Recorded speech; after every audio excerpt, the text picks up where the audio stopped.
Do not flirt with your downfall. Going somewhere with this. So we know the story of Samson, and again, for lack of time, I'm paraphrasing for lack of time. So that we know that his life and everything that was promised, that he was going to deliver the people, that he was going to do all these great things, but yet he had an issue. He was strong, he was mighty, but also he had some issues. And that's how many of us are. We all have our strengths and we all have issues.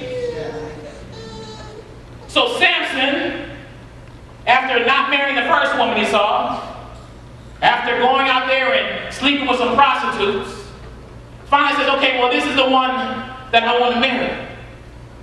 Talk about do not flirt with your downfall. You got to be really careful of those you associate yourself with and those you attach yourself to. So we know how the story goes. So he and his boo Delilah, you're going to be Delilah today, all right?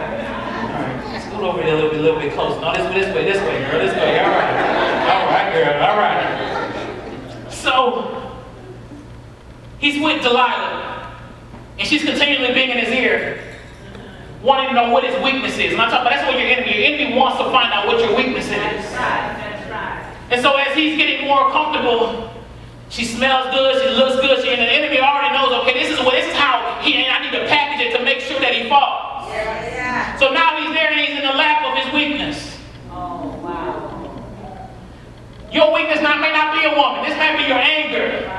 This may be your isolation. This may be your rejection. And so she says, well, tell me what it is. How do you have so much strength? What is it about you that allows you to continue to do all these things? And he says, well, after she kept on nagging, he said, well, if you just tie me up, then I will be just like any other man.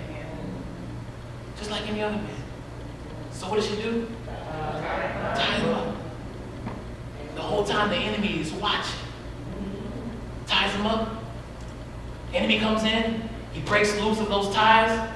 Does what he does. Then she comes back and says, okay, well, tell me again. The enemy is relentless. You think that the enemy is just going to leave you alone. Many times we take so much time playing patty cake with the enemy and knowing the enemy is trying to kill you. The enemy wants to take you out. And so we say, okay, well, what is it this time? Say, okay, well, you tie me up this way, and if you tie me up this way, then I'll be just like any other man. I'll lose all my strength. And so what happens? They do it again. What happens? They come in. He breaks loose of those ties. And then once he breaks through the ties, he does what he does, and we come back again. She asks him again, you think the enemy is going to leave you alone?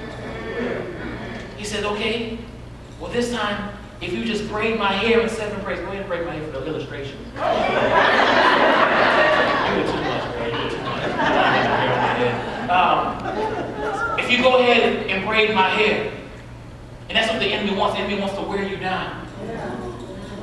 Okay? He's getting close to his weakness when he knows what God told him not to do. And that's many times we panicate and we play with this enemy and we get closer and closer because we get tired and get frustrated. That's all the enemy wants to do. The enemy wants to wear you down. So she said, well, put my hair in 7 braids. And so what does she do? She puts his hair in 7 braids. So then we know what happens then. The enemy runs in. You know, that's not the weakness. He does what he does. So then she says, you know, the Bible talks about him being strong, but not being very smart, right? I would have peeped your game a long time ago. So then she says, you told me 3 times and you made me look like a fool. You said to do this and do that and do that. None of that worked, and all it didn't work at all. And so then she was saying, okay, so she couldn't act and say, okay, then so he finally gave in, and that's what the enemy wants. The enemy wants you to give in. Yeah. The enemy said, so he says that, well, I'm a Nazarite. And a razor has never touched my head before.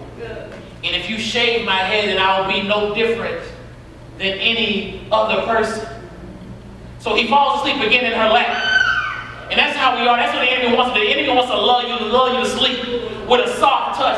It's not that bad. It's okay. No, you should feel that way. And the enemy will continue to pet that offense or whatever it is that to keep you blinded from what God is trying to do. God's saying, I've already promised something for you, but now you're in the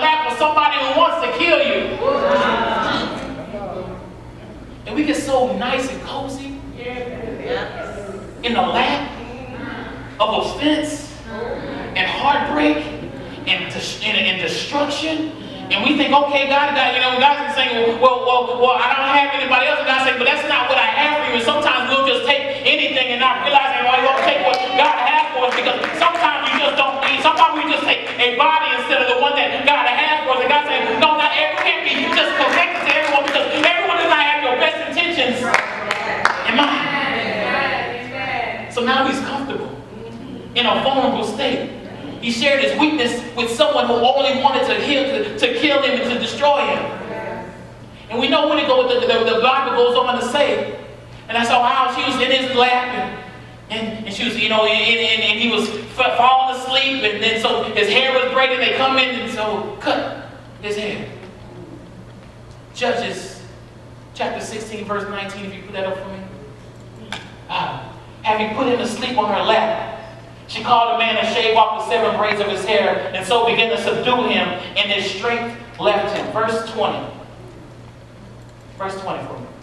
Then she called Samson. The Philistines are upon you. He awoke from his sleep and thought, I'll go out and before and shake myself free. But he did not know that the Lord had left him.